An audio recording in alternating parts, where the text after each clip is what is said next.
가끔은 하늘을 바라보자. 자, 오늘 오다가 하늘 좀 보신 분 계신가요? 네. 어떻던가요? 아, 그래요. 저는 못 봤습니다. 자, 고침받은 10명의 나병 환자 중에 예수님께 돌아와서 감사한 사람은 몇 명? 1명입니다. 네, 1명. 정신 차리세요, 지금. 네, 단 1명인데 그 1명도 유대인이 아니라 사마리아인이었어요. 그에게 예수님이 이렇게 말씀하십니다. 19절. 그에게 이르시되 일어나 가라 내 믿음이 너를 구원하였느니라 하시더라. 성경을 읽다 보면 구원에 대한 내용이 종종 나와요. 근데 우리가 보통 구원하면 어떤 구원을 생각하냐면 내 영혼이 구원받는 걸 생각해요. 그런데 복음서를 읽다 보면 그게 아닌 게 있어요. 어떤 구원이냐면 이 어려움에서 구원받는 거. 그러니까 질병이라는 어려움에서 고침받으면 그것도 구원이라는 표현을 씁니다. 그렇다면 여기에 나오는 너의 믿음이 너를 구원하였다고 했을 때 이 구원은 어떤 구원인지 우리가 생각을 해봐야 됩니다. 이게 질병으로부터의 구원인지 아니면 죄로부터의 영원한 사망으로부터의 구원인지 우리가 분별을 해야 됩니다. 여러분 둘 중에 어떤 구원 같습니까? 이것이 1번 육체의 구원이다. 2번 영혼의 구원이다. 자, 1번 2번 네, 여기서는요 2번을 말합니다. 왜냐하면 10명 다 병고침 받았잖아요.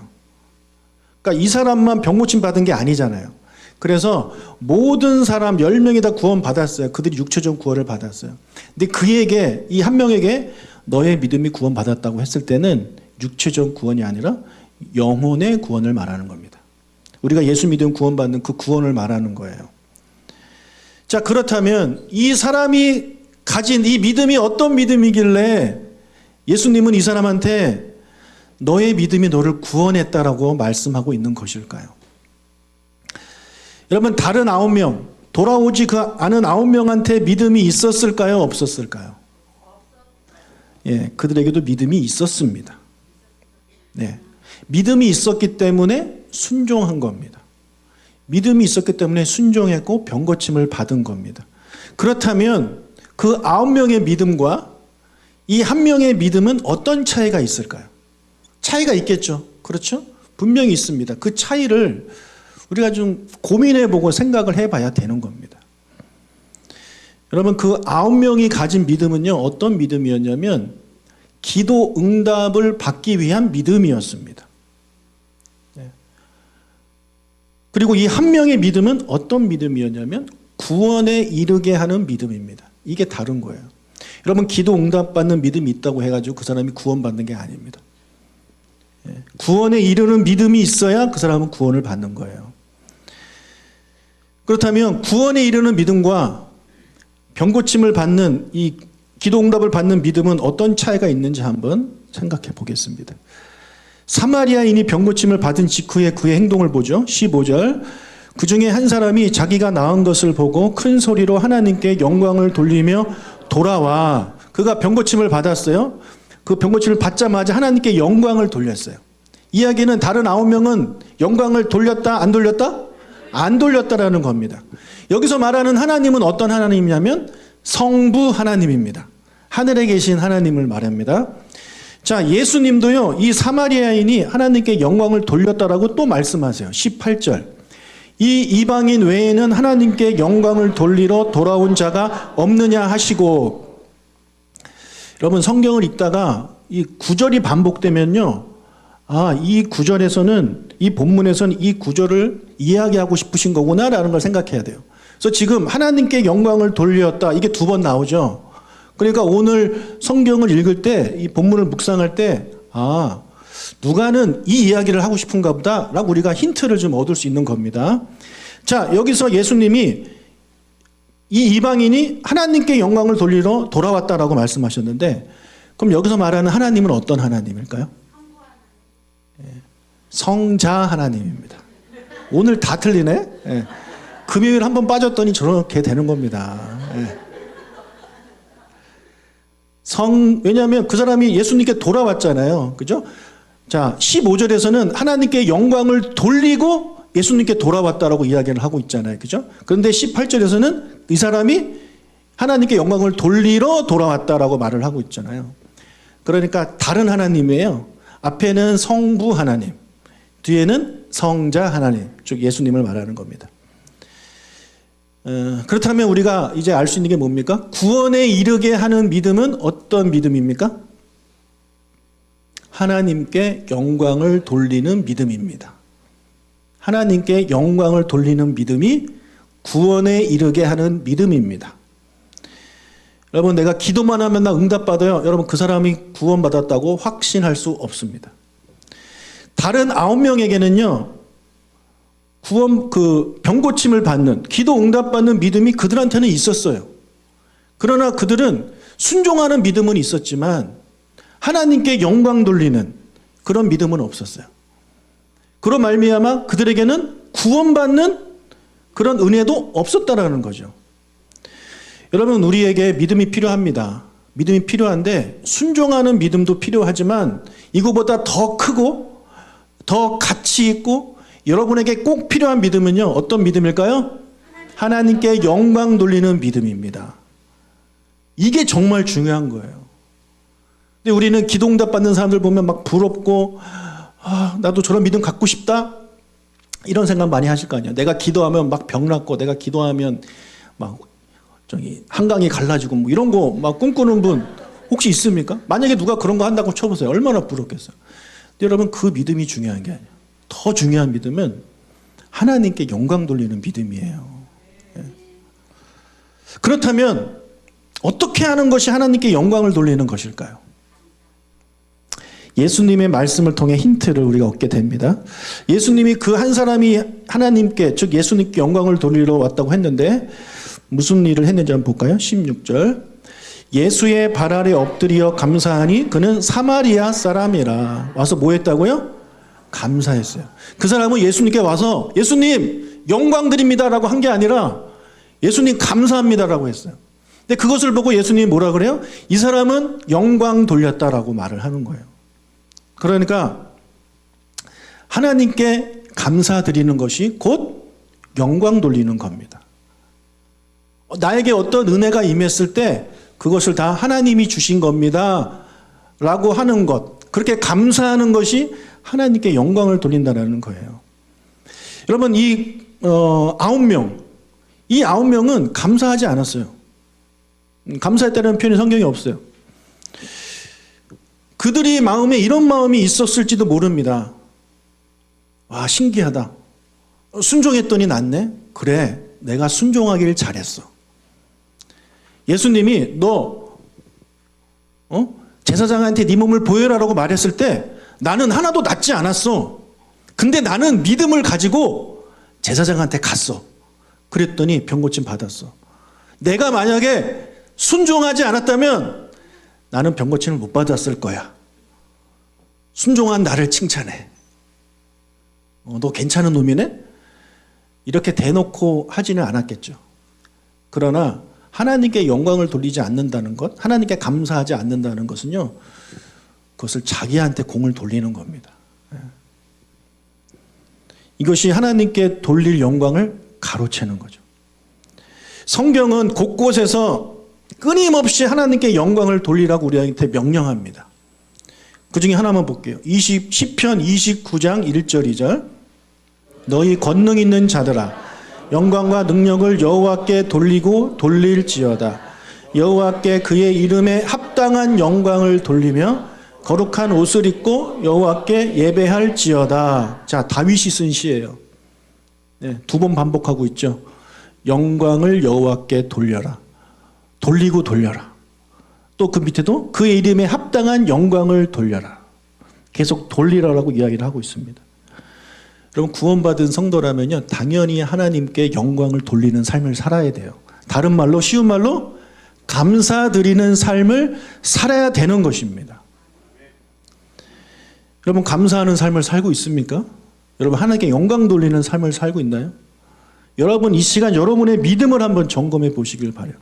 내가 과연 정말 하나님께 영광 돌리는 삶, 내가 하나님께 감사하는 삶을 살고 있는지 여러분 자신을 돌아보기를 바랍니다.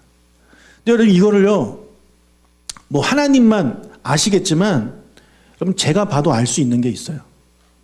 제가 봐도 저 사람은 하나님께 감사하는 사람이야. 저 사람은 하나님께 감사하지 않는 사람이야. 제 눈에도 보이는 게 있습니다. 그것이 무엇일까요? 여러분 우리가 매주 주님께 와서 예배를 드리잖아요. 여러분 이 예배를 드린다는 것이 뭐냐면 하나님께 영광을 돌리는 거예요. 와서 감사하죠. 하나님 지난 한 주간 동안 주님의 은혜 가운데 잘 살았습니다. 그래서 그 감사하는 마음을 가지고 찬양도 드리고 또 기도도 하고 이렇게 하잖아요. 근데 거기서 끝나지 않아요. 우리는 하나님께 감사의 예물을 드려요. 감사의 예물을 드려요. 구약 성경을 읽다 보면 감사제라는 게 있어요. 감사제. 감사할 때 드리는 제사예요. 제사를 드린다는 얘기는요, 제물을 드린다는 얘기예요. 자기 형편에 맞게 제물을 드립니다. 제물을 드리지 않고 하나님 감사해요 라는 감사제는 없습니다. 마찬가지예요. 우리가 주일날 와서 하나님께 예배를 드릴 때 입으로 하나님 감사해요 이렇게 하는 거는 감사가 아니라는 거예요. 하나님께 나의 마음을 담아서 감사의 예물을 드리는 겁니다. 이 감사의 예물은 여러분 크게 세 가지가 있는데 잘 듣고 이해를 하시기를 바랍니다. 특별한 일이 있어요. 예를 들어 대학에 합격했어요. 감사한 일이죠. 그때 감사 예물을 드리는 거예요. 그리고 이제 3월 31일이 부활주일이잖아요. 여러분 부활주일 감사합니까? 안 감사합니까? 왜 감사합니까? 주님의 부활이 있기 때문에 우리도 부활하는 거예요. 주님의 부활이 있기 때문에 우리도 새 생명을 얻는 거예요. 그러니까 정말 감사한 거예요. 그때 우리는 절기 감사 헌금을 드리는 겁니다. 그렇죠? 그리고 살다 보면 매주 뭐 그렇게 특별한 감사가 없을 수 있잖아요. 그러나 그냥 일주일 동안 나와 함께 해주신 그 하나님의 은혜에 감사해서 드리는 예물이 바로 주일 헌금이에요. 주일 헌금은요, 감사 헌금이에요. 그냥 잔잔한 일상을 감사하는 거예요. 아프지 않아서 사고 나지 않은 그런 삶을 가지고 감사하는 거예요. 특별한 일이 있을 땐 감사 헌금을 드리고, 절기 때는 특별히 또 감사한 1년에 한 번씩 드리는 겁니다. 자, 이런 것을 드리지 않고 하나님께 감사한다? 감사가 아닌 거고, 그 사람은 영광 돌리는 믿음이 그에게 없는 거예요. 영광 돌리는 믿음이 없다는 얘기는 그가 구원받을 믿음이 그에게 없다는 말입니다. 여러분, 이 헌금 강요하는 것처럼 들으실지 모르겠지만 여러분이 주일 헌금 한다고 해서 우리 교회에 크게 막 보탬되는 거 아닙니다. 오해하지 않고 들으시기를 바랍니다. 제가 안타까워서 드리는 말씀이에요. 여러분 우리 주일 헌금, 특히 주일 헌금은 대부분의 분들이 10,000원 합니다. 형편이 어려우신 분들은 5,000원 하시는 분도 있고 3,000원 하시는 분들도 있어요. 그런데 이것을 안 하시는 분들이 있어요. 저랑 신앙생활한 지 몇 년 되신 분들 중에서도 단 한 번도 내신 분이 한 번도 낸 적이 없는 분들이 계세요. 모르겠어요. 무명으로 내는지는 모르겠지만 그것도 아닌 것 같아요. 제가 참 안타까워요. 근데 교회는 열심히 다녀요. 봉사도 해요.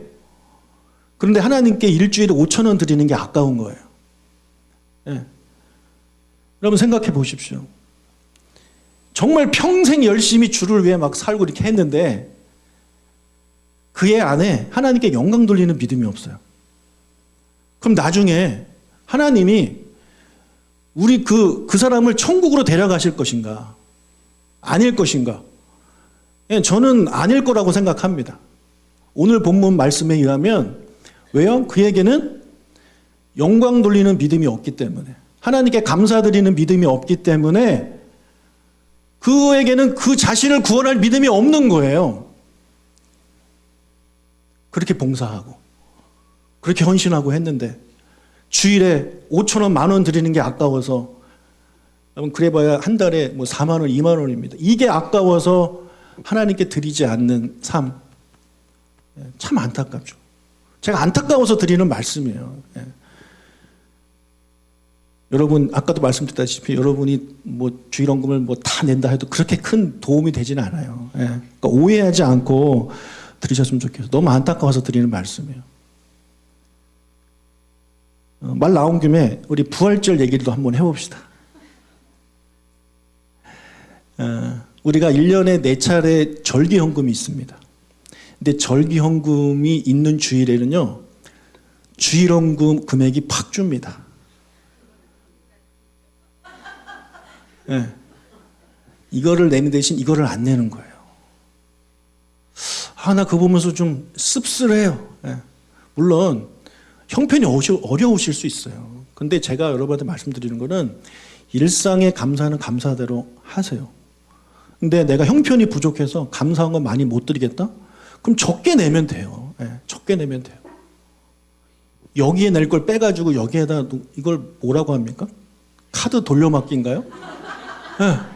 이렇게 하지 마세요. 네. 할 거는 하고 더 추가를 해야 되는데 형편이 어렵다. 그럼 적게 하시면 되는 거예요. 제 말씀을 좀 이해하셨으면 좋겠어요. 그리고 하나님한테 솔직히 하나님 제가 너무너무 감사해서 하나님께 참 드리고 싶은데 제 형편이 요즘 너무 어렵습니다. 아버지. 그러면 하나님이 뭐라고 하시겠습니까? 아닙니다. 그래. 너가 나한테 영광 돌리는 믿음이 있구나라고 칭찬하시면 하시지 적게 한다고 뭐라고 하시고 많이 낸다고 칭찬하시는 분이 우리 아버지는 그런 아버지가 아니란 말이에요. 여러분 하나님께 감사함으로 영광 돌리는 여러분들이 다 되시길 주님의 이름으로 축복합니다. 이렇게 얘기를 해도 주일원금 안 하시는 분들은 저는 이제 모릅니다. 여러분이 구원 받든 안 받든 저는 할 얘기 다 했습니다. 이제. 자, 여러분 이런 생각하시는 분 혹시 계신가요? 목사님 저는 그렇게 감사할 일이 별로 없습니다. 별로 감사할 일이 없습니다. 자, 그럼 베드로의 말을 한번 들어봅시다. 베드로전서 4장 16절. 만일 그리스도인으로 고난을 받으면 부끄러워하지 도리어 그 이름으로 하나님께 영광을 돌리라. 너희들이 그리스도인이라는 이유만으로 고난을 받을 때 어떻게 하래요? 도리어 하나님께 영광을 돌리래요. 도리어 하나님께 감사하래요. 고난받고 있는데 감사하래요. 그러면 고난 안 받을 때는 감사 안 해도 됩니까? 고난 안 받으면 더 감사하죠. 여러분 지난주에 고난 좀 받으셨나요? 안 받으셨잖아요. 그럼 감사하셔야죠. 감사. 우리가 어떤 상황에서도 감사하라는 말씀인 거예요. 여러분 이 믿음이 정말 대단한 믿음입니다. 여러분 기도응답 받는 거 너무너무 중요하지만 그거는 이거에 비하면 아무것도 아니에요. 여러분 어떤 사람 그런 사람이 있어요. 기도 그렇게 해도 응답 못 받는 분이 있어요. 그런데 하나님을 향한 감사가 그분은 끊이지가 않아요. 그게 대단한 믿음 아닙니까? 내가 응답받고 감사하는 건요 웬만한 사람은 합니다. 웬만한 사람은 해요. 근데 감사할 게 하나도 없어. 응답은 하나도 못 받아. 갈수록 힘들고 어려운 일만 나의 삶에 막 일어나. 그 때문에 괴로워 죽겠어. 그럼 보통 그때 사람들은 어떻게 해요? 불평하고 원망하고 막 픽픽픽 쓰러지고 그러잖아요. 근데 그때도 그분은 예배의 자리를 지켜요. 그래 하나님께 감사해요. 여러분 이게 진짜 믿음입니다. 이런 사람은요 어떤 어려움이 와도 다 이겨낼 수 있어요. 그런데 병고침 받는 믿음, 뭐 어떤 기도 응답 받는 믿음이 가득한데 하나님께 영광 돌리는 믿음이 없는 사람은요 기도 응답을 못 받기 시작하면 쓰러집니다. 그 믿음 없으면 점점점 쓰러지는 거예요. 나중엔 그렇게 기도 응답 받았던 사람이 교회 안 나온 사람 많습니다. 여러분 어떤 믿음을 선택하시겠습니까? 둘 다 있으면 좋죠. 이 사람은 둘 다 있잖아요. 그렇죠? 이 사람은 둘 다 있어요. 제일 좋은 거죠. 여러분에게도 둘 다 있으시기를 바라요. 그리고 간절한 마음으로 더 사모하는 것은 어떤 믿음? 하나님께 영광 돌리는 믿음을 가지시길 축복하고, 그 중에서도 이 베드로전서 4장 16절처럼 내 삶에 어려움이 와도 고난을 받아도 하나님께 감사하고 영광 돌리는 그런 믿음을 제가 소유하게 해주세요 라고 우리 하나님께 기도하시길 축복합니다. 아멘. 자, 20절과 21절로 가야 되는데 벌써 17분입니다. 자, 그러나 빨리 가겠습니다. 20절, 21절 읽겠습니다. 바리새인들이 하나님의 나라가 어느 때에 임하니까 묻거늘 예수께서 대답하여 이르시되 하나님의 나라는 볼 수 있게 임하는 것이 아니요 또 여기 있다 저기 있다고도 못하리니 하나님의 나라는 너희 안에 있느니라. 자, 하나님의 나라가 언제 임하냐고 바리새인들이 물어봐요. 그러니까 예수님이 하나님의 나라는 볼 수 있게 임하는 게 아니야 라고 말을 해요. 왜 이렇게 말씀하시냐면 바리새인들이 생각하는 하나님 나라와 예수님이 그동안 가르치셨던 하나님의 나라는 다르기 때문에 그래요. 바리새인들이 기대했던 하나님 나라는 뭐냐면 메시아가 오셔가지고 이스라엘 왕으로 오셔서 과거 다윗 왕처럼 이 이스라엘을 강력한 국가로 만들어서 로마로부터 독립하기를 그들은 바랬어요. 그 강력한 나라가 바로 그들이 생각했던 하나님 나라예요. 근데 예수님 말한 하나님 나라는 그게 아니거든요. 그래서 보이지 않는다라고 말씀을 하고 있는 겁니다. 여러분, 하나님의 나라는요, 예수님의 말씀처럼 보이지 않는 하나님 나라예요. 그런데 그 나라가 시작됐어요. 언제? 예수님이 이 땅에 처음 오셨을 때 시작됐어요. 그리고 예수님이 다시 오실 때 그 나라는 완성돼요. 그 완성될 때 우리가 하나님의 나라를 눈으로 보게 돼요. 그 전까지 지금은 볼 수 있는 게 아니에요. 그러나 우리 안에 있다라는 거예요. 그래서 하나님의 나라는, 현재 하나님의 나라는 눈에 볼 수 있게 임하는 것이 아니기 때문에 하나님의 나라가 여기 있다 저기 있다 말할 수 없습니다. 이것에 대해서 말하는 사람들은 다 이단입니다. 여러분, 돌나라라고 혹시 들어보셨나요? 돌나라? 돌나라 한농 복구에 무슨 뭐 농사꾼들 모임 같죠? 이단의 모임입니다. 거기 교주가 박명호입니다. 정말 변태 같은 놈입니다. 그 유치원 애들이 그 이 박명호 보고 뭐라 부르는지 알아요? 낭군님, 신랑님, 여보 이렇게 부릅니다. 변태 중에 변태입니다, 이놈이. 근데 그 교주가 성도들을 대상으로 성착취를 하다가 고소를 당하니까 어떤 수를 쓰냐면 브라질로 옮길 생각을 해요. 한국에서 정반대, 제일 먼 곳으로 옮길 생각을 하는데 뭐라 그러냐면 브라질이 하나님의 나라입니다. 그랬더니 수많은 사람들이 따라갑니다.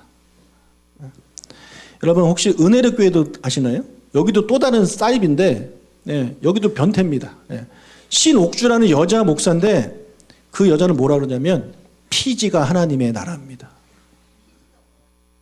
피지 섬. 그래서 피지, 브라질 이런 데로 가서 농장 만들어 놓고 성도들 불러다가 일 시켜요. 그나마 이 신옥주는 지금 처벌을 받고 있지만 이 박명호에는 처벌도 안 받고 있어요, 지금까지. 정말 대단한 놈입니다. 여러분, 하나님의 나라는요, 눈에 보이는 브라질, 눈에 보이는 피지에 있는 게 아닙니다.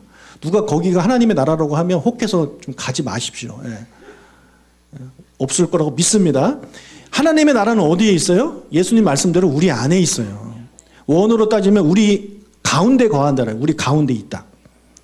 왜 우리 가운데 있습니까? 우리 가운데 성령님이 계시기 때문에 그래요. 성령 하나님은 보이시지 않죠. 그렇기 때문에 성령 하나님이 계신 하나님 나라는요, 보이지 않아요. 그게 지금 우리가 안에 있는 하나님 나라예요. 보이지 않지만 하나님의 나라를 경험해 보신 분들이 분명히 계실 겁니다. 여러분, 신앙생활 하시면서 이곳이 하나님의 나라와 같구나 이거 느껴보신 분 혹시 계신가요? 있으시면 한번 손 한번 들어보십시오. 한 분밖에 없습니까? 우리 교회는?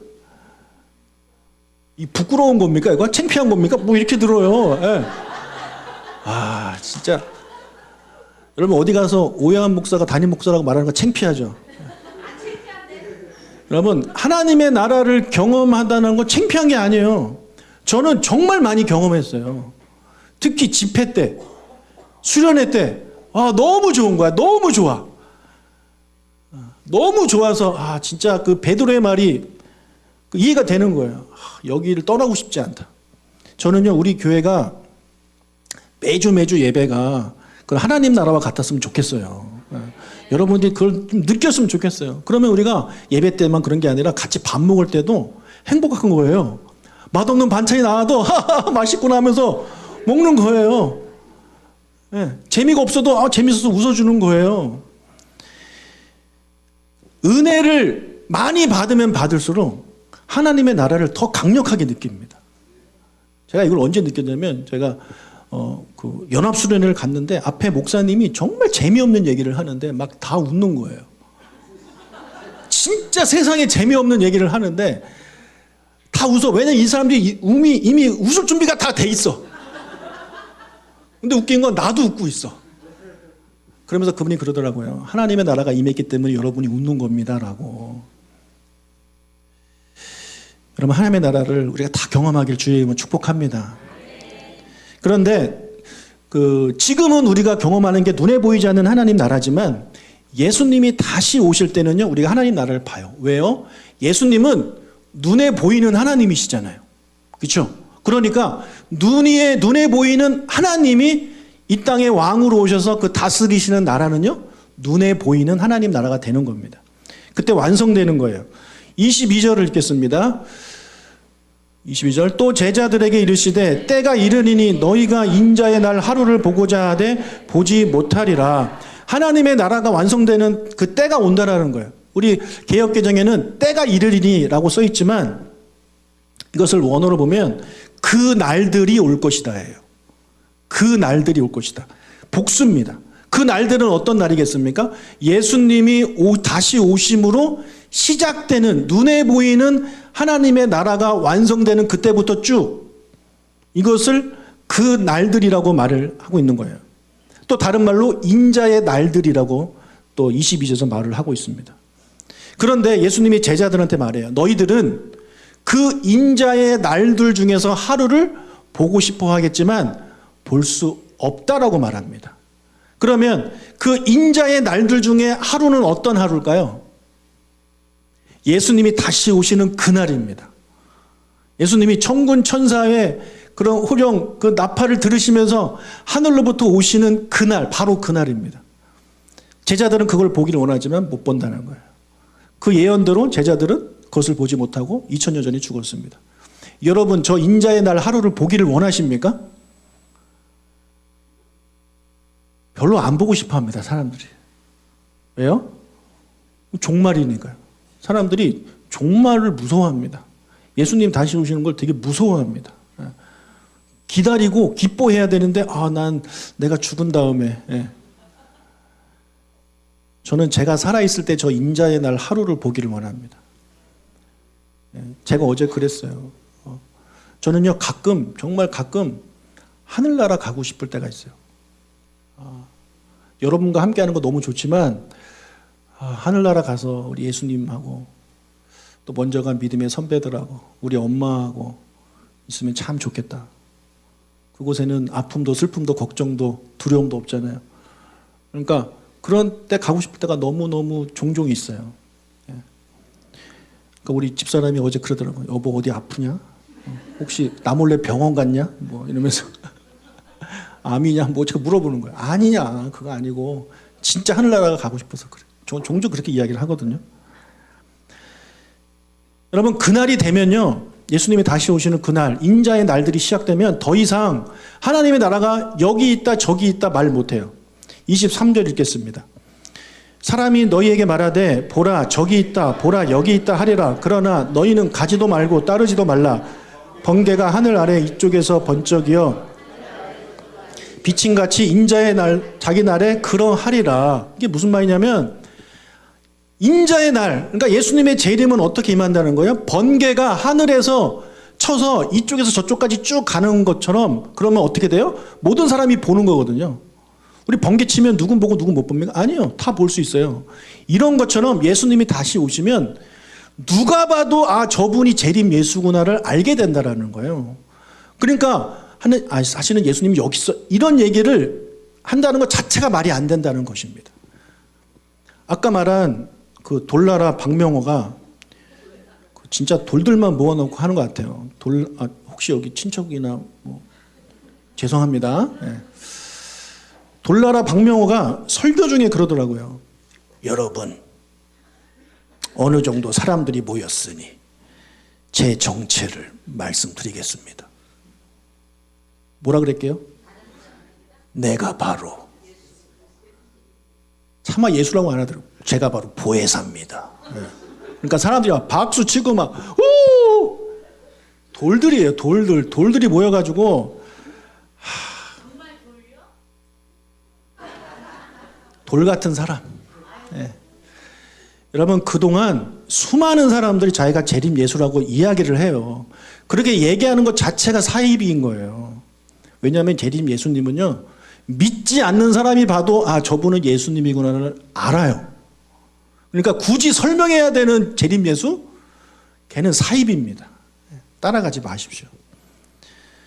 자, 이어서 예수님이 재림의 때에 대해서 말씀하시는데요. 26절, 27절. 노아의 때에 된 것 같이 인자의 때에도 그러하리라. 노아가 방주에 들어가던 날까지 사람들이 먹고 마시고 장가들고 시집가더니 홍수가 나서 그들을 다 멸망시켰으며, 자, 인자가 다시 오시는 그때는 노아의 때와 같대요. 노아가 뭐라 그랬어요? 홍수가 있을 것이다, 심판이 있을 것이다 이야기했지만, 그리고 방주를 지었지만 아무도 듣지 않았어요.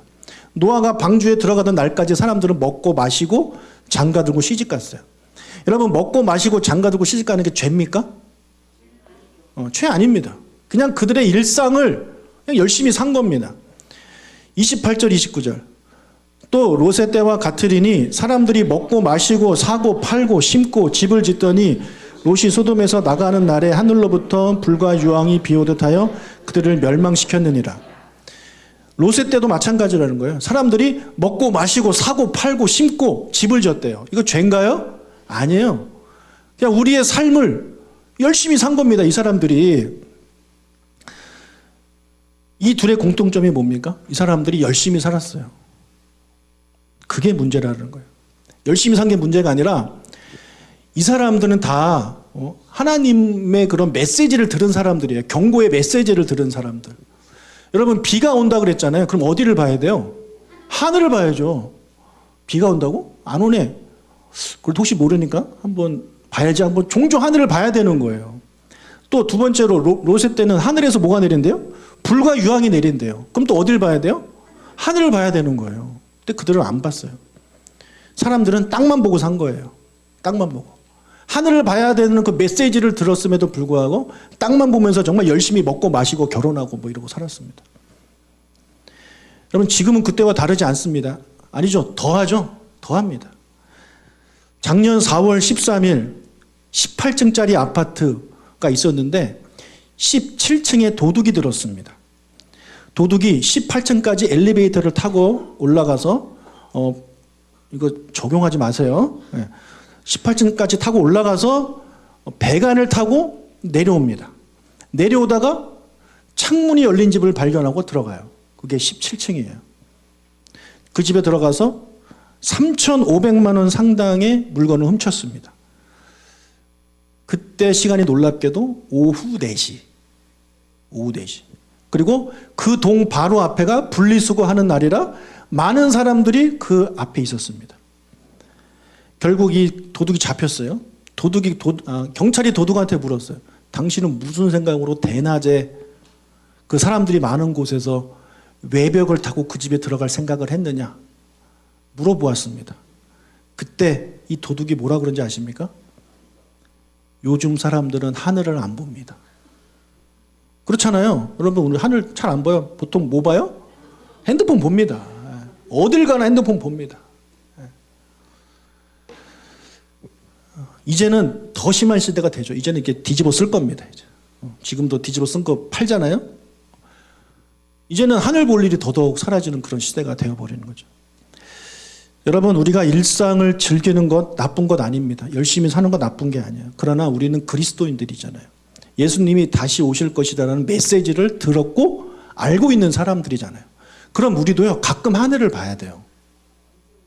주님 언제 오시는가? 이게 물리적인 하늘도 봐야 되겠지만 영적인 하늘을 우리가 늘 봐야 돼요. 이 세상에 관련된 것만 관심을 가지고 우리의 기도의 제목도 늘 이상에 관련된 것, 건강, 성공, 부자 뭐 이런 것만 가지고 우리가 살아가면 안 된다라는 거예요. 가끔은 우리가 하늘을 바라봐야 돼요. 예수님이 다시 오신다고 했는데 언제 오실까? 하늘을 바라보는 거예요. 기도할 때도 하늘을 바라보는 기도. 하나님의 나라와 하나님의 뜻을 위하는 기도를 내가 하는 거예요. 돈을 쓸 때도 내가 휴가를 매년 해외여행으로 갔다가 올해는 내가 하나님 나라를 위해서 선교 여행을 한번 가봐야 되겠다. 선교를 가는 거. 이런 식으로 우리의 삶 가운데 가끔이라도 주님의 오심을 기대하고 사모하는 마음으로 저 하늘을 바라보시길 주님의 이름으로 축복합니다. 예, 영적인 하늘을 바라보실 수 있는 여러분들이 되시길 주님의 이름으로 축복합니다. 여러분의 기도의 제목들에게 기도의 제목들에 점점점 하나님의 나라를 위한 저 하늘과 관련된 기도의 제목들이 더 많아지기를 주님의 이름으로 축복합니다. 아멘. 기도하겠습니다.